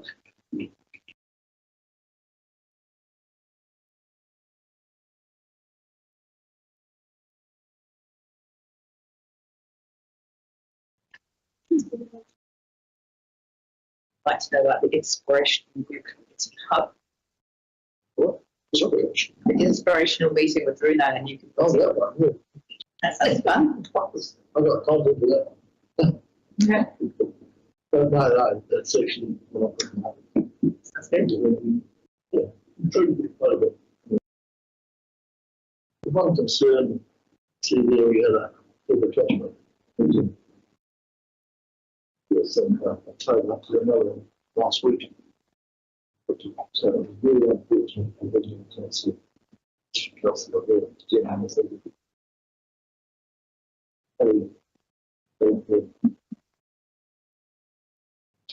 Federal bodies, but we moved to this previewing stage 2, which is about $1.8 billion project. It's been quite contentious to let's go into. But we did get through, so.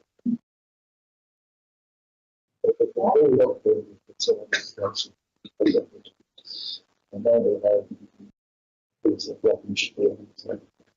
We'll see.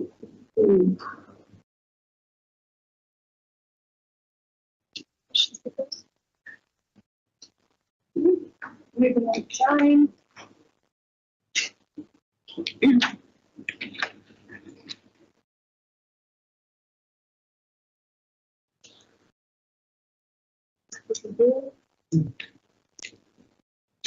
So it's like, Harry Dissels, what are you on, John? We continue to monitor the situation.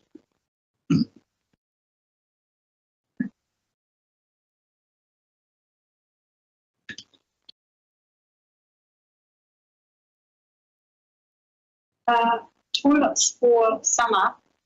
Mm-hmm. Yes. Increased levels of service. How are you getting on with that? I did bring it up yesterday. Our urinal is broken. Physically met with Victoria because I've had complaints from at least 5 people. And which we went on to use. And we've actually physically met with Victoria Naki in Russell, and I have said that the urinal is not working. There were 20 people on the cruise ship. The toilets are not coping. There appears to be no follow-up with Owen in terms of getting the extra service on cruise ship days, but it's going to be paid and will be following. The toilets are, and particularly broken. Very good. I mean, Pie has got one room, two, several lots of toilet blocks.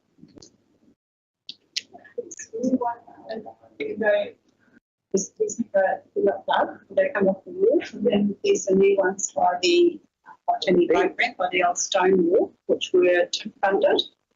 And then there's the ones on the beach, the walkers going around, and then there's the ones down on the waterfront. Yeah. So we've just got one block, really. And we give one for it. And we still get the same number of people if the cruise ships come to. There needs to be some follow up on that with the Leslie Lucas contacted me over booking the reserve next to the door. Yeah. I know they're bringing the ship direct to Russell. Yeah. So you need to work with the local business association and talk to them. Yeah. Find out what days are going to be under pressure to ensure that those days are covered. Even if it's just additional toilet paper.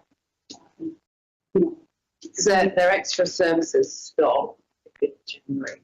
They do services for 27th of December through the 28th of January, and then they will go back to normal. But all the cruise ships still coming during February. Yes, yeah. That is a heavy period during February. Okay. Questions for Jane? Sympathy for bearing the brunt of cruise ships. Okay, made myself second and Boris, all those in support for certain committees. Yes, Mary. Item 7.6, we have two funding applications here.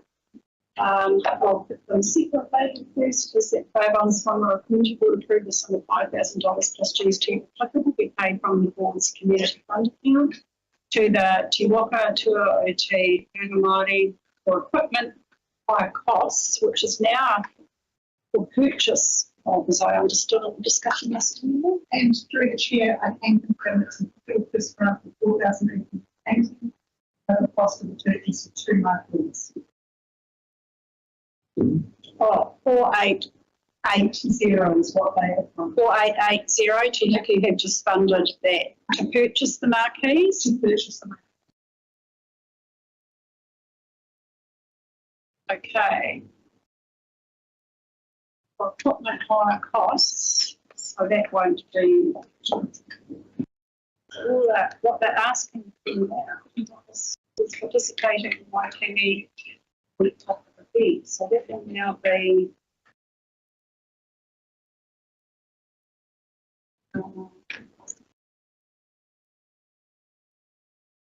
they're now looking for the camping only. Yes. Which is on page 131. They're looking for 7,600 for accommodation of 10,600. So half of that is 5,300 under our policy. Is the maximum I would be recommending. We discussed consideration was about 5,000. Yeah, okay. So that would read for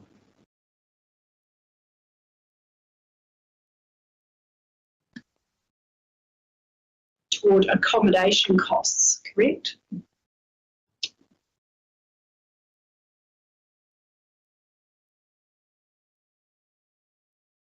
Just replacing equipment hire with accommodation.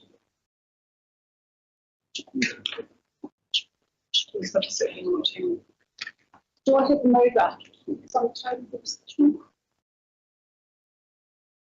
Thank you. Thank you. It's discussion.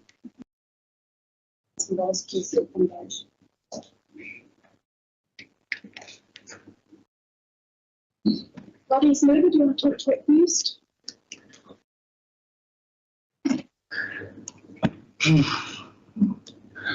I think when I look at Kaihui, I look at what they contribute to communities. They're out there every Waitangi Day, they're out here when at the big significant, I suppose, events. When Hokulea came back with its 30th anniversary, was out there. I could name hundreds of events that they've actually participated in. It's like they said, always been on the honor stove, I suppose, Kaihui, to actually fund all of these events by themselves. They pay for their gas, they pay for the accommodation, food. And sometimes they do get support, considering the amount of, I suppose, dedication that they show, not just to our culture, but to our many communities. I can give you an example. In 1987, my father entered onto a waka in Huito to Ngā Toki Mata Hauinga from Waitangi, all the way to Whangaroa to show, I suppose, their respect in Whangaroa faced this 100th anniversary. Costed the community nothing, costed them months and months of travelling up to Kaya to train. And these are some of the things that when I hear, who always see, when I see in this book, these are some of the elements that are missing. Just a huge, as I suppose, sacrifices that their whānau have. Not just their whānau, their jobs, their employments, they put it all on the line every time. You say, go kind of think that a lot of these groups that they contribute so much, they do it off their own backs most of the time. When I look at Kaihui, when I look at waka, what they mean when they're out on the water, just need to have a look at them on the Facebook and any other Subtitles app, and you see how it's received. They think that our communities and other organizations actually know what it actually takes. So look at it, because I understand their roles in their lives to support them.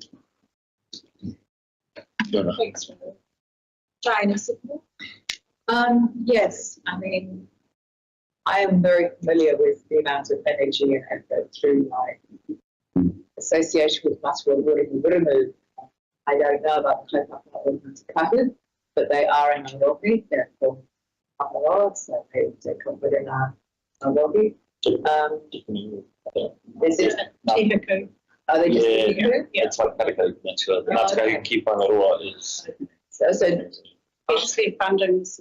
yeah, so I'm not familiar with that particular, but I'm more familiar with but everything that Rodney said is absolutely true. What concerns me is that there's multiple waka, and how we support people with the other waka are local ones as well.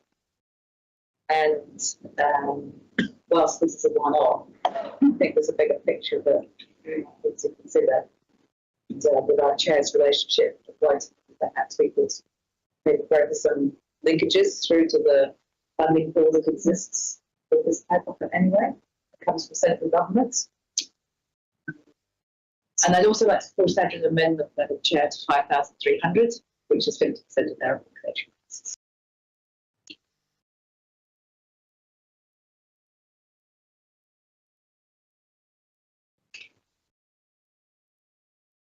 Something seems, the last one, going back to your so I should just procedure that. Concerned about, and obviously the various concerns for some time about this sacrifice going down there, people trying to behind. But because they come to us in the last minute. Doesn't sit well to me. We're talking about the rate and making it I'm sure.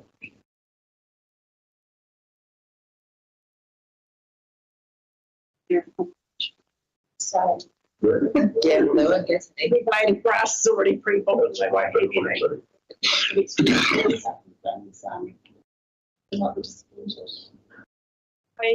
was aware, sorry, Lane. Well, it's just my concern is the concept of family. To use that same concept for other sports groups. That all of a sudden they want to take their family, but so they've gone for so many days, family were not motivated or children not motivated. I think that sets a really interesting precedent for us. But that's just.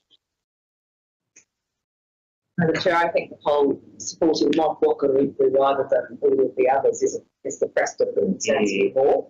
And I actually think, that's a bigger problem because then what about the other ones that aren't being supported by everybody? The fact that they actually managed to get a funding application, it was, to be honest, unusual because they don't normally come to us because these are volunteer groups that don't have capacity to do that. Maybe I just shed some light on that one. So Ms. Walker's they attend Waitangi nowadays, registered to the New Zealand Waka Association. That was set up. However, if you're any new one, it takes time to actually get onto that registry. And so you'll see the Ngāti Matawhāus there, you'll see nearly Kahipura, Kahakura, so just about every Waka that comes. It takes a few years to actually get on there. And given that these folks coming back from after 15 years, stand down, I knew that it was a whole lot of issues with the Waka, and that it was going through that. It's pretty important. The fashioning that we had, and so, and I think that's probably their major problem. That they need to make that link back to people like Joe Conrad and Joe Conrad and sit on that establishment. Takes about 4 I got new push, they've just come back after 15 years of not participating. They come back. Yeah. I mean, Kuaka, I'm sure has been before, isn't it?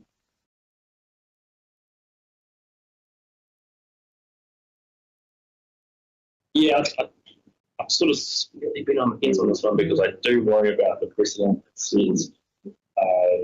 It concerns me that this might not necessarily be our wheelhouse when there's other sort of models coming, but at the same time, great cause for sporting, a couple, I suppose, that we have tended to support in the past. And I even saying about the need for accommodation for sort of minor bit. Along. So it's an interesting one on where to draw the line on what is something that's worthy of our funding. But I don't know if there is a way of kind of saying, hey, look, we would support this in a one-off just this once because of the need kind of situation.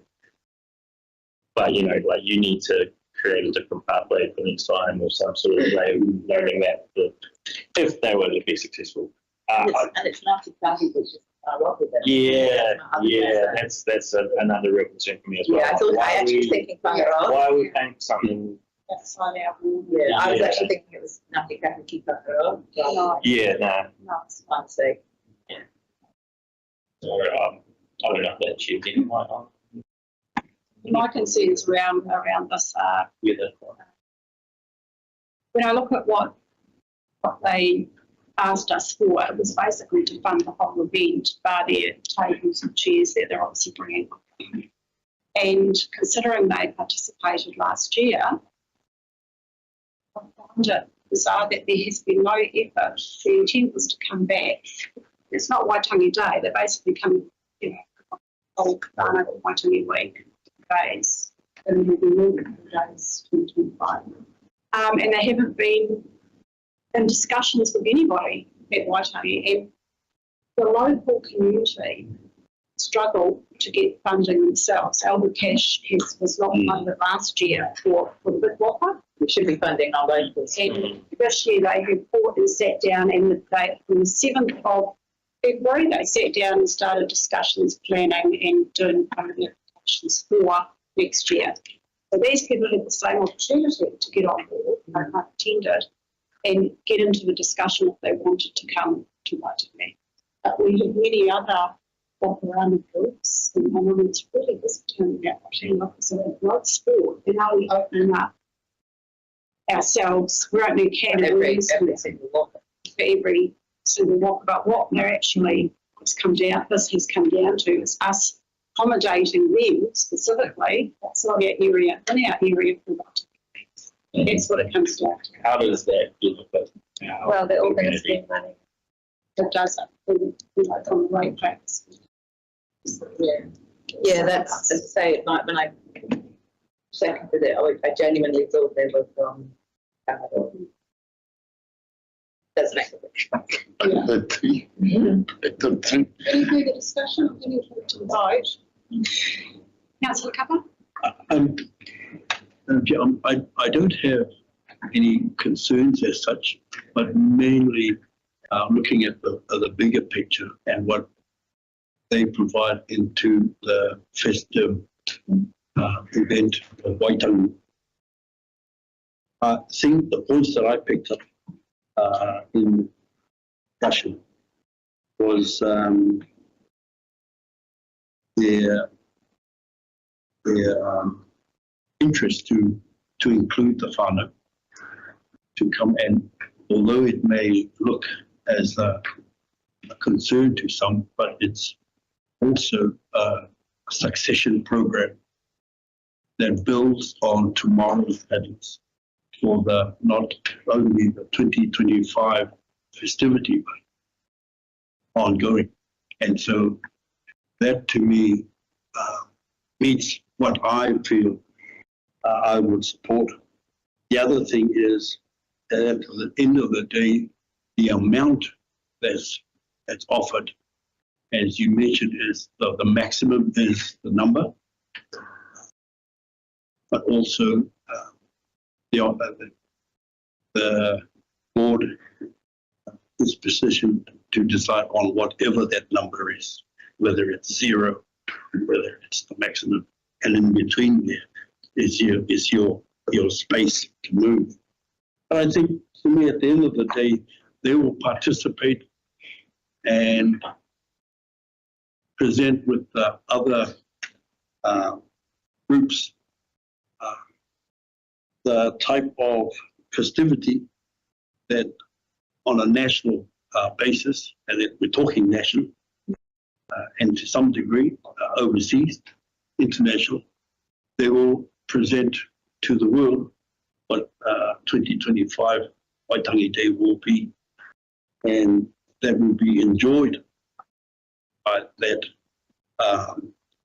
forum. And so, in my view, I feel they do need some contribution. The amount is in your hands. Thank you, Councillor.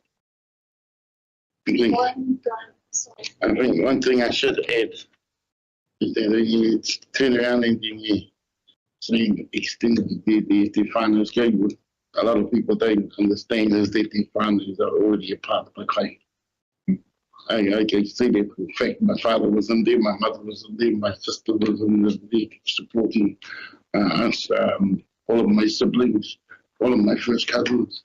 And so it's actually been their final concept that's actually kept it alive. Without that, there is no Clayton, there is no waka.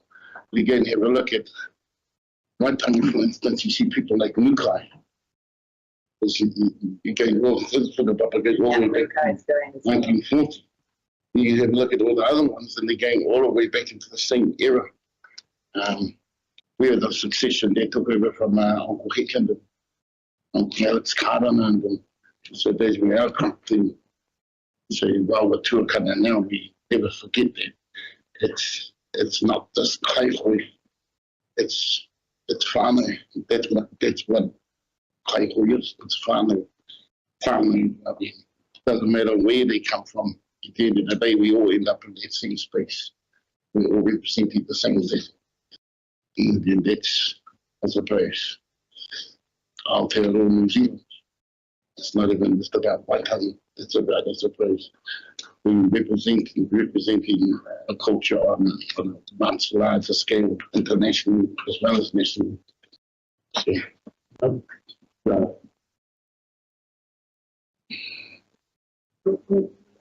So I'd just like to point out on page 65 of the additional information for the accommodation, it's 8,000 dollars.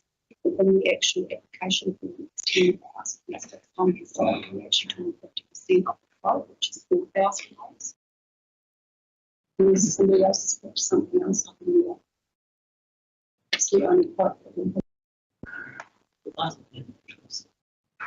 So I'm willing to order either amendment to 4,000. Is James able to put that back and test the waters? So that's 4,000. Robbie is the mover. Robbie, are you happy to support the amendment? Put the amendment to 4,000. If you are, and Jane is, I'll put that toward accommodation. That to the vote and get the feel out of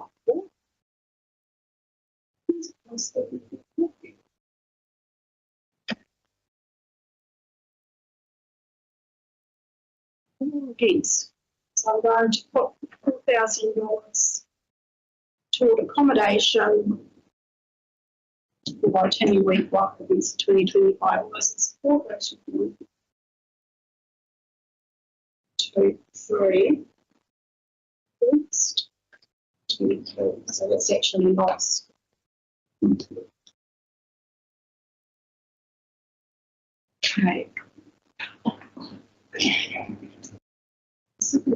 We do have a speaker, so this is 3,000. I'm going to come to this, that's my fault, so that's my fault, I didn't shoot it.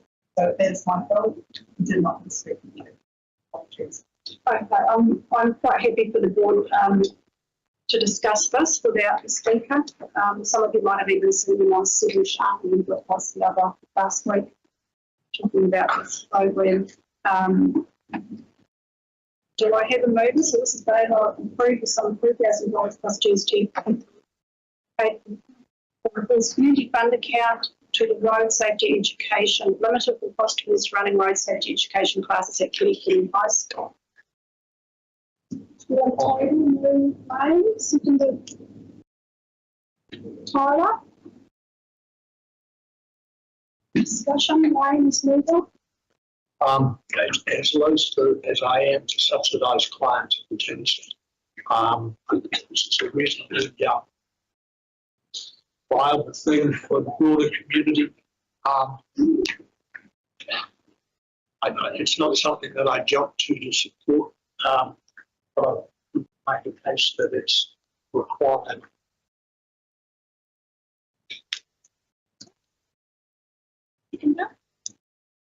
I had some questions around how many people, I don't know if I missed it, but how many people is this going to benefit? How many people get to In come our along? area. Yeah. So, And I really wanted to, sorry. So, but how many? So is the Turner Centre the appropriate one? Yeah, 100 people? Well, that was the other query I have is right. It's Yeah, and I mean, a big chunk of the cost. it's a huge chunk of the cost. And the whole event centre and plaza downstairs and the auditorium, the theatre bar. Can I ask you, have they applied to other boards? Have they brought in students in from outside the area? Not quite aware of. We did Rangiani when we were last year, didn't we? Done Kaitaia. Yeah. That's been successful. Yes, yeah, they did quite time last year, and I suspect both of them will be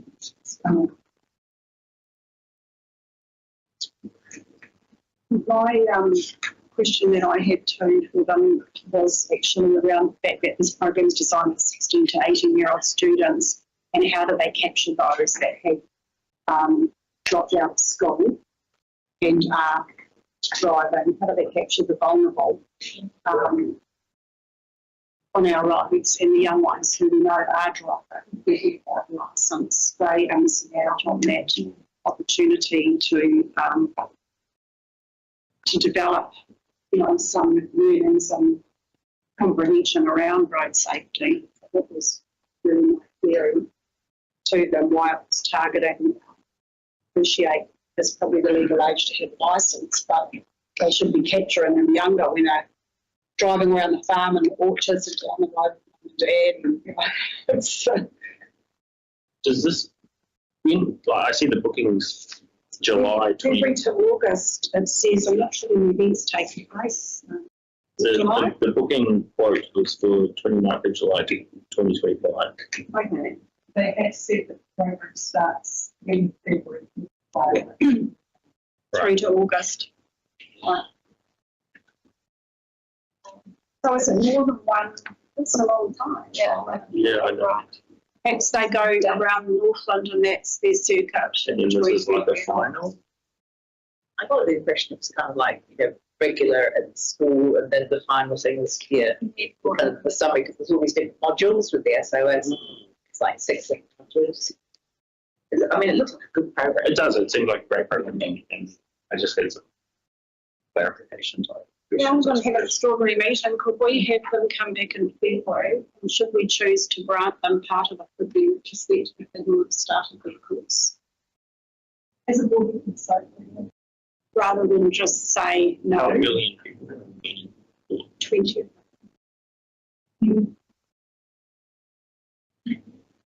It will make it difficult for them to know whether they can go ahead. They're not going to get the funding. It's only likely to succeed if we pay for the whole thing, which is the educator, which is the venue. Not sure else. Then two for venue, one for the facilitator. Yeah, so that's his fees. So he's wanting us to pay for him to do it. they certainly costs over $10,000. So they're certainly asking for much less. And they're like 7.5 in the proof. And their accounts actually show they've got money in the bank. They're not going to get budget, but they're not. They're quite financially robust. And it's part of an Australian organisation. Just saying. We decline it, or we can. Well, we should. I don't want to decline it because I think there's value in it. But I just think there's some. We don't have a full understanding. Well, at least from my perspective, I don't have a full understanding of some of the whys. Yeah. Tyler is the person who put this long to our February meeting and he business speak to us.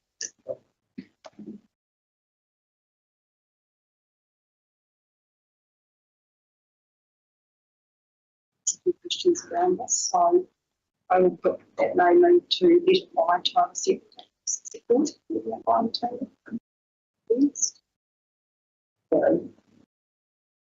So there's our funding applications. Sure, I have to apply for an hygiene certificate. Just 8.1.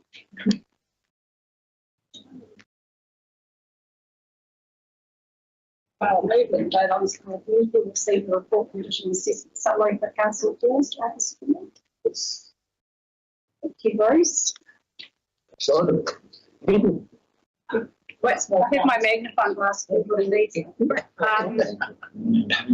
My criticism is why don't we just give us Eastern Hall forms rather than the whole Eastern building? And saying that we only have one that we can tick off, which is you, Bruce, Whangaroa. Thanks, Maria. We do have Katie online, Katie May online. If you have any questions for her over phones. I have a question, Madam Chair. Yes, Katie. Just on the Russell Hall, there's obviously no work being done on it. It's in the green category, but there is a major issue with the downpipes causing erosion on the waterfront. And I have to make sure that that's not included in your statement, and it needs to be added in.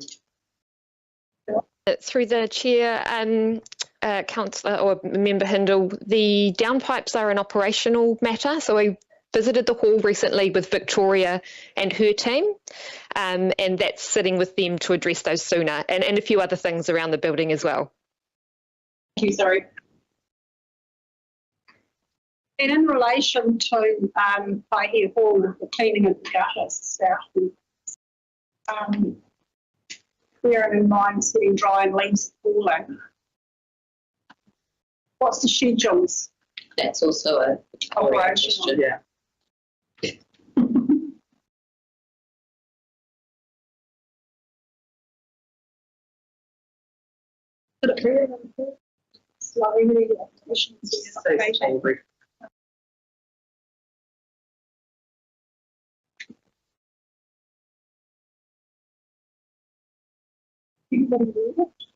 Pass my microphone next round. We'll see what they say about what. It's in here.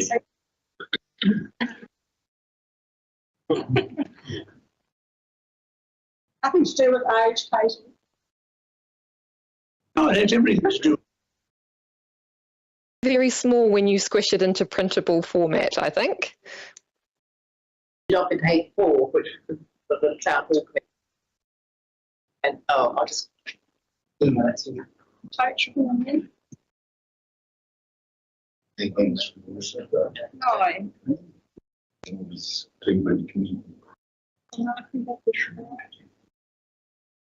of major concern there that you need to raise. But I just feel confident I was there for inspection. Is this a new thing to be done? Because we haven't had this kind of report. Council is doing working through condition assessments, and it's just really for our information. But this is And these were carried out in 2021. sorry. At the top of Paul's condition matrix, condition assessments carried out in 2021. So would this even be worthwhile to us? Well, it's probably still.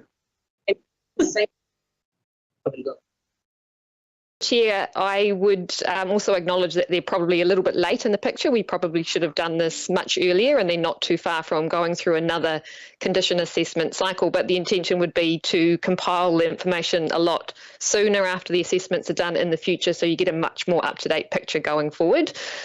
This information was requested by Tukoko recently, so it was presented to them, and then subsequently it's now being presented to all the community boards as well. So going forward, we'll make sure it is filtered out much more quickly than this particular round. Thanks, yeah. Good to know they're doing it anyway. So that's a sort of problem solving this. It's workable. I'm sure. We'll see you, Jane. I have this pre-existing hygienist need to change. Jane's points. It's very Christmas. Seeing you over summer. Okay. Jerry. Any more questions for Katie? Thanks, Katie. Move myself, seconded Bruce, all support against. 8.2, Babylon's solution sheet. The Babylon's Whangaroa Community Board received the Babylon's Whangaroa Community Board received the open resolution report. Bruce,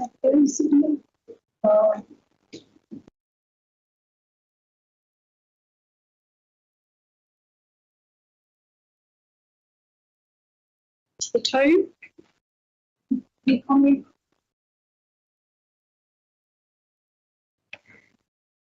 No. I see you moving along, Roddy, with Simpson Park. Yeah. I think, Tim, I think it's Tim. I think we've already got out of the consultation now with the public. You're currently going through that, aren't you? Yeah. Yeah. So I think looking at the plan is to, we got, like, no, we're going to have some very kind of champion the year for, but comes at the 30th of May. But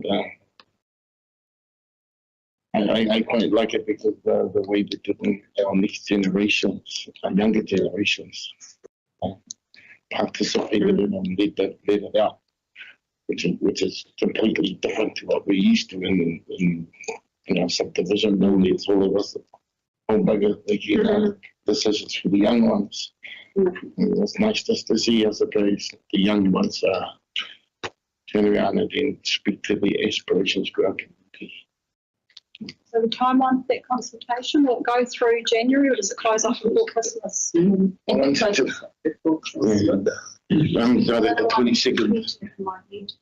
I think you might be right, because that would be when we finish. So if any consultation was to come in afterwards, it's not going to be processed until we'll come back anyway. Okay, great. What did you update us on anything? Okay, nothing to add to that. So, very smooth, Carla, second most in support for citizens. Thanks, carried.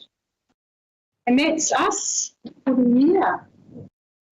I will ask, Roddy, would you like to close us with the hearing, please?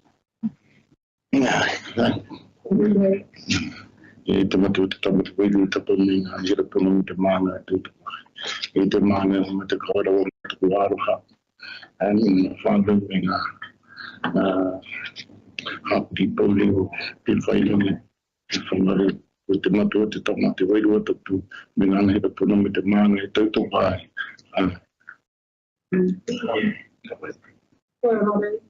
And thank you to those of you out there who joined us today for our meeting, which was great to finish it prior to lunch, and hope you all have a safe and happy Christmas and New Year, and we will see you in February. Thank you.